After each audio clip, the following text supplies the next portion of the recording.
Hello guys, সামনে কুরবানি ঈদ, তাই যেখানে বড় বড় মাঠ সেখানে হইতেছে গরু ছাগলের হাট। আমি আর আমার সুইট কেসা তো ভাই দুজনে মিলে গেলাম গরুর হাটে গিয়া। রে ভাই গিয়া দেখলাম গরু তো আছেই আর মানুষের অভাব নাই। গরু দেখলাম, মানুষ দেখলাম, আরো দেখলাম ছাগল। ওইখানে গিয়ে আমি ভিডিও করতেছি আর মানুষে মনে করতেছে আমি পাগল। গরুর হাটে যাওয়া যে কি মজা, গরুর একটা দৌড়ানি খাইলেই বুঝবা তার আসল সাজা। ছাগলের আশেপাশে যাইলাম কিন্তু কোনো গরুর আশেপাশে যাইলাম না, তাই কোনো হাওড়া গরুর দৌড়ানিও খাইলাম না। অনেক গরুই দেখলাম লাল সাদা কালো, গরুর হাটে ঘুরা গাইরা লাগতেছিল অনেক ভালো। আত্মাসি গুত্তাসি গরু দেখতেছি ভালোই লাগতেছে বেশ। এই কোরবানি ঈদে কত গরু ছাগলেরই প্রাণ হইবে শেষ, কিচ্ছু করার নাই।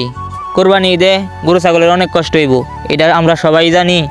ওই আল্লাহর খুশির জন্য আমরা সবই করতে রাজি আছি, এটা কিন্তু আমরা সবাই মানি। আরেকটা কথা সত্যি, তাদের জন্য অনেক মায়া লাগে, আর তাদের কথা ভাবলে আমাদের চোখের মধ্যে চলে আসে পানি।